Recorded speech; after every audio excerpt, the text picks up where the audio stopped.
नमस्कार, आप देख रहे हैं सी न्यूज भारत और मैं हूं आपके साथ ज्योति अरोड़ा। वक्त हो गया है न्यूज बुलेटिन का, जिसमें हम जानेंगे कि जसपुर में कौन से कार्यक्रम हुए आयोजित, कहां सपा के कार्यकर्ता सम्मेलन में सैकड़ों बाइक के साथ पहुंचे अल्पसंख्यक प्रकोष्ठ के विधानसभा अध्यक्ष और मोतिहारी में किन चीजों के दामों में आया उछाल। इन सभी खबरों को जानेंगे विस्तार से, तो आइए नजर डालते हैं इस वक्त की बड़ी खबरों पे। कोई बड़ा त्योहार हो या फिर कोई रंगारंग सांस्कृतिक कार्यक्रम जिसमें कुनकुरी विधायक यूडी मिंज उस कार्यक्रम में शामिल ना हो, ऐसा नहीं हो सकता। कुनकुरी के सलिया टोली में काली पूजा विसर्जन के दौरान विधायक यूडी मिंज न केवल विसर्जन में शामिल हुए बल्कि धार्मिक गाने पर जमकर झूमे और मादर भी बजाया। जहां भक्तों का हुजूम झूम रहा, वहीं विधायक इनके साथ झूम रहे।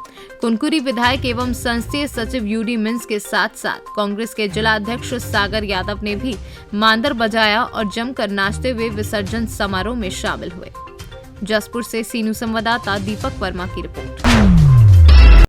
कौशाम्बी मंजनपुर विधानसभा क्षेत्र के पश्चिम शरीरा में आयोजित समाजवादी पार्टी के कार्यकर्ता सम्मेलन में अल्पसंख्यक प्रकोष्ठ के मंजनपुर विधानसभा अध्यक्ष आफ्ताब शेख रविवार को सैकड़ों लोगों के साथ ई रिक्शा व बाइक जुलूस के साथ सपा के कार्यकर्ता सम्मेलन में पहुंचे। इस दौरान आफ्ताब शेख ने सपा की नीतियों को बताया। जुलूस में अल्पसंख्यक प्रकोष्ठ के मंजनपुर विधानसभा अध्यक्ष आफ्ताब शेख के साथ शहजाद अख्तर, डॉक्टर आसिफ, इमरान खान, गोलू यादव व दर्जनों लोग मौजूद रहे। तैयारी में जा रहा हूं, आने वाले 2022 में माननीय इंद्रजीत सरोज को कौशाम्बी मंजनपुर विधानसभा से हर हाल में हमारे युवा नेता और बुजुर्ग और किसान और मजदूर परेशान होकर तंग आ गए इस सरकार से।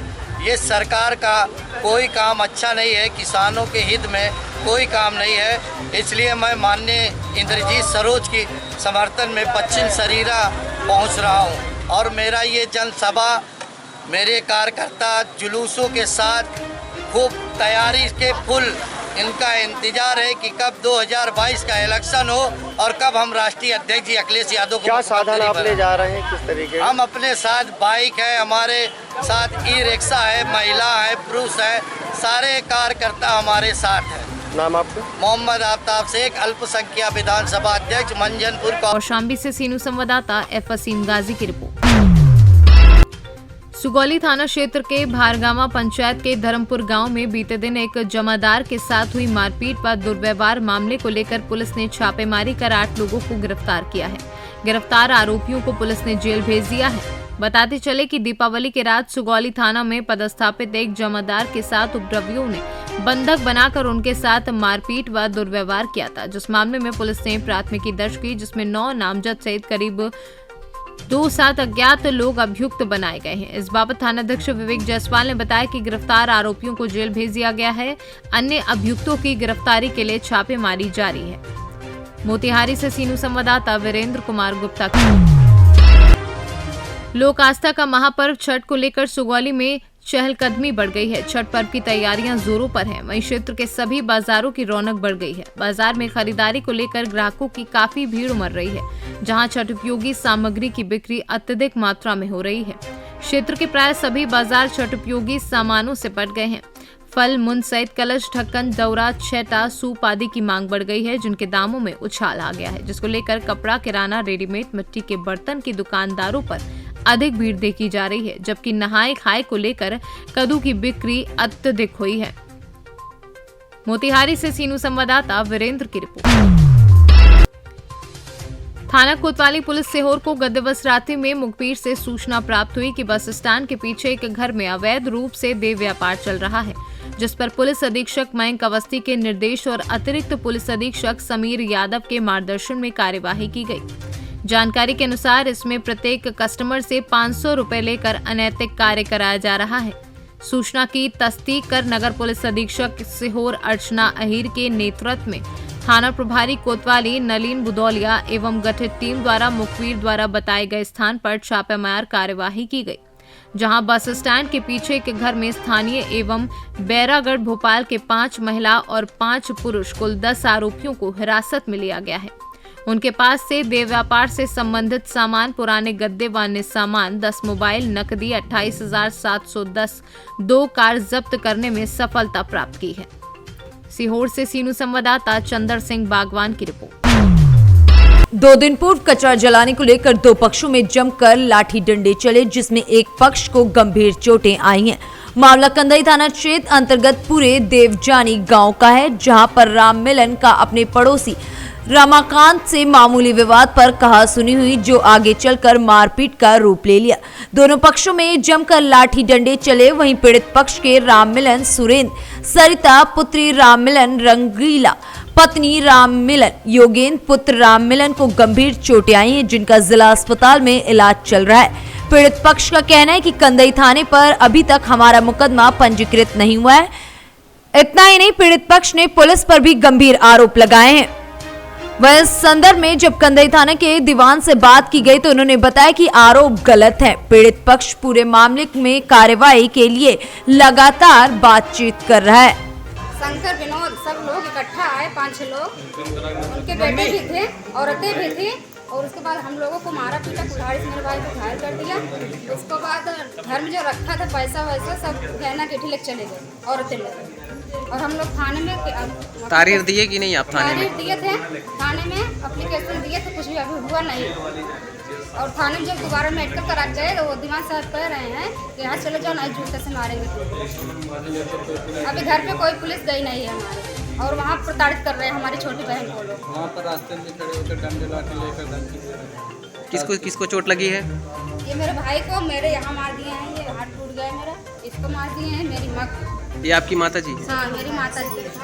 तो इसको सर में लग गया है, सिर में लगा, सर में, हाथ में लगा गया, हाथ काला हो गया, रीढ़ में रीढ़ काटी में, सीने में खून मारा है, पूरा लग गया है। मेरे बच्चे का पैर टूट गया है, मेरे बच्चे का कमर भी टूट गई है, मेरे बच्चे का दिल फाट गया है, मेरे बच्चे के कुल्हाड़ी से मारा, कुल्हाड़ी से रमाकांत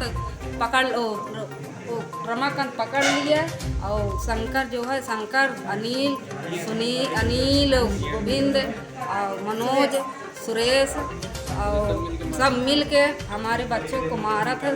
6-7 औरत थी, पार्वती, फोटू, असोदा, राज। प्रतापगढ़ से सी न्यूज संवाददाता रोहित जायसवाल की रिपोर्ट। सोशल मीडिया पर असलहे के साथ युवक की फोटो वायरल हो रही थी। इस मामले में लालगंज कोतवाल कमलेश पाल ने पूरे मामले को संज्ञान में लेते हुए लीलापुर चौकी इंचार्ज निकेत भारद्वाज को असलहे के साथ फोटो सोशल मीडिया पर डालने वाले युवक को गिरफ्तार करने के लिए निर्देश दिया। जब लीलापुर पुलिस ने युवक को गिरफ्तार किया तो मामला कुछ और ही निकलकर सामने आया। पता चला कि असलहे के साथ फोटो खींचने वाला व्यक्ति नौटंकी में काम करता और असलहा नकली है। वहीं पुलिस ने इस पूरे मामले में पूछताछ करके युवक को छोड़ दिया। प्रतापगढ़ से सी न्यूज संवाददाता रोहित जायसवाल की रिपोर्ट।